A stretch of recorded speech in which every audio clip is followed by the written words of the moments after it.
여러분 안녕하세요. 잘 몰랐던 태국 이야기 치앙마이 라이프입니다. 혹시 결혼을 하려면 반드시 머리를 깎고 스님이 되어야 하는 나라에 대해 들어보신 적 있으신가요? 바로 인구의 95%가 불교를 믿는 태국의 이야기입니다.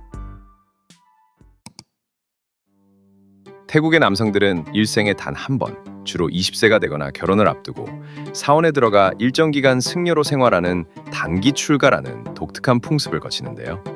단순한 종교 행사를 넘어 한 남자가 진정한 어른으로 태어나는 가슴 뭉클하고도 놀라운 여정, 지금부터 함께 살펴보겠습니다.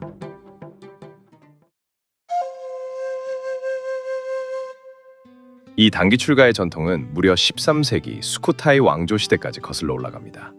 수코타이 왕조의 마하탐마라차 1세 국왕은 통치 기간 중 직접 4개월 동안 승려로 출가하며 국왕의 단기 출가라는 상징적인 전통을 세웠습니다. 라마 4세인 몽굿 국왕은 왕위에 오르기 전 무려 27년 동안이나 스님으로 생활하며 새로운 불교 교단을 창설하기도 했죠. 태국 국민들의 절대적인 존경을 받았던 라마 9세 푸미폰 국왕은 물론 현재의 라마 10세 와츠랄롱꼰 국왕 역시 청년 시절 15일간 머리를 깎고 출가 수행을 마쳤습니다. 최고 권력자인 국왕조차 맨발로 탁발을 하고 수양을 하는 모습은 태국의 모든 남성에게 출가가 신분을 막론하고 반드시 거쳐야 할 영광스러운 의식임을 각인시켜 주었습니다.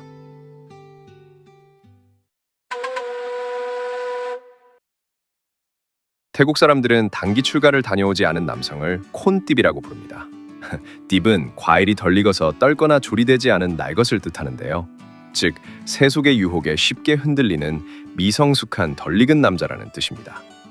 태국에는 부앗꼰 삐앗, 즉 결혼하기 전에 출가하라는 아주 확고한 옛말이 있습니다. 예로부터 태국의 부모들은 딸의 신랑감을 고를 때 가장 먼저 출가를 무사히 마쳤는지를 따졌습니다.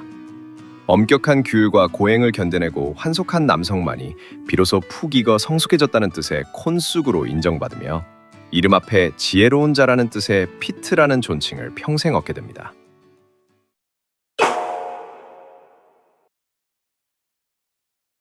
태국 남성들에게 단기 출가는 그 무엇과도 바꿀 수 없는 최고의 효도입니다. 여기에는 태국 특유의 가슴 아프면서도 감동적인 종교적 믿음이 숨어 있습니다. 역사적으로 태국 불교에서 여성은 정식 승려가 되는 길이 원천적으로 막혀 있었습니다. 태국에는 아들이 입은 황색 가사자락의 끝을 붙잡고 천국에 올라간다. 태국어로 꼬차이 파르앙 큰싸완라는 유명한 속담이 있습니다. 여성이라는 이유로 출가할 수 없었던 어머니를 대신해 아들이 머리를 깎고 고된 수양을 하여 얻은 거대한 공덕을 오롯이 어머니에게 바쳐 극락왕생을 돕는 대리구원의 과정인 것입니다. 그래서 아들이 가사를 입는 수계식 날, 태국의 부모님들은 감격에 겨워 펑펑 눈물을 흘리곤 합니다. 단기 출가 과정은 아주 화려한 파티로 시작해서 극한의 훈련으로 끝이 납니다. 출가 전날 밤, 마을 전체가 모여 예비 출가자를 신화 속 존재인 낙가라고 부르며 화려한 옷을 입히고 춤과 음악이 어우러진 대규모 전야제 탐콴낙을 엽니다.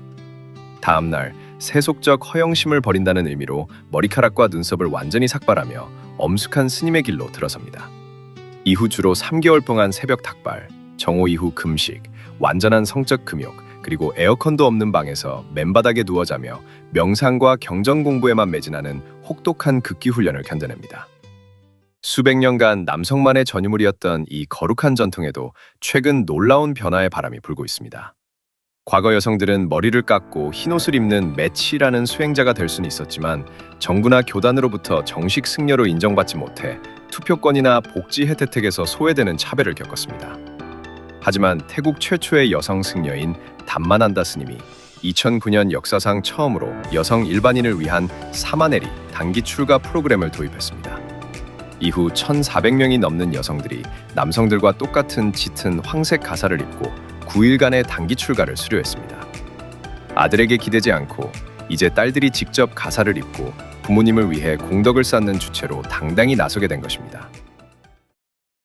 가장 놀라운 점은 자본주의가 고도로 발달한 현대 태국 사회가 이 종교적 관습을 제도로 완벽하게 뒷받침하고 있다는 것입니다. 태국 공무원이나 국공립대학교 교직원은 일생에 단 한 번, 최대 120일에 달하는 유급 출가 휴가를 합법적으로 쓸 수 있습니다. 글로벌 대기업들도 마찬가지입니다. 창비어로 유명한 태국 최대 음료 기업인 타이페브는 120일의 100% 유급 휴가를, 방콕은행이나 트루코퍼레이션 등도 직원들의 윤리의식과 멘탈 케어를 위해 단기 출가 휴가를 공식적으로 전면 보장하고 있습니다. 출가 수양을 거친 직원이 엄청난 인내심과 책임감을 갖추게 되어 결국 회사에도 큰 도움이 된다고 굳게 믿기 때문입니다.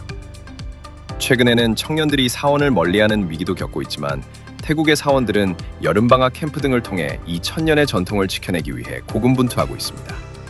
단순한 종교 행사를 넘어 한 사람을 어엿한 어른으로 길러내고 부모님에 대한 사랑을 실천하며 이제는 성별의 벽마저 허물어가고 있는 태국의 단기 출가 전통. 정말 매력적이고 경이롭지 않나요? 오늘 이야기가 태국을 더 깊이 이해하는 흥미로운 시간이 되었기를 바랍니다. 지금까지 잘 몰랐던 이야기 치앙마이 라이프였습니다. 구독과 좋아요는 큰 힘이 됩니다. 감사합니다.